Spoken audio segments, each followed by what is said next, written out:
আজ আমরা এসেছি বাংলাদেশের সর্বশেষ সীমান্ত এলাকা নীলফামারী জেলার চিলাহাটির বর্ডার এলাকায়। আপনারা দেখতে পাচ্ছেন আমার পিছনে যে গেটটি রয়েছে এটি হচ্ছে বাংলাদেশ গেট। এই গেটটি নির্মাণ করছেন ক্যাসেল ইনস্টলেশন লিমিটেড। আর এই গেটটির মালামাল চীন থেকে আমদানি করা হয়েছে।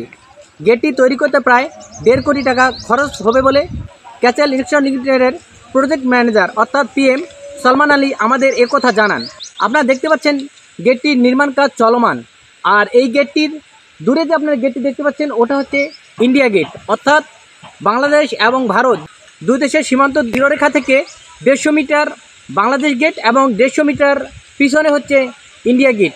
একসময় 1965 সালের আগে ট্রেন চলাচল ছিল, অর্থাৎ পাক ভারত যুদ্ধের আগে এই পথেই চিলাহাটির উপর দিয়েই ট্রেন চলাচল করত। আবার পুনরায় এখানে দুটি ট্রেন চালু হয়, একটি পণ্যবাহী ট্রেন এবং মিতালি এক্সপ্রেস নামে একটি ট্রেন। বর্তমান সময়ে দুটি ট্রেনেই বন্ধ রয়েছে। অচিরেই এই রেলপথ দিয়ে আবারও ট্রেন চালু হবে। দুই দেশের গেটটি দেখতে দুরকম, অর্থাৎ বাংলাদেশ গেট এবং ইন্ডিয়া গেট। এই দুই দেশের গেটের মধ্যেই বাংলাদেশের গেটটি হবে দেখার আকর্ষণীয় এবং পর্যটন দর্শনার্থীদের দেখার মতো একটি স্থান। তো দর্শক, আজ আমরা এ পর্যন্তই। আগামীতে আমরা আরও ভালো কিছু আপনাদের দেখা চেষ্টা করব। সে পর্যন্তই ভালো থাকবেন।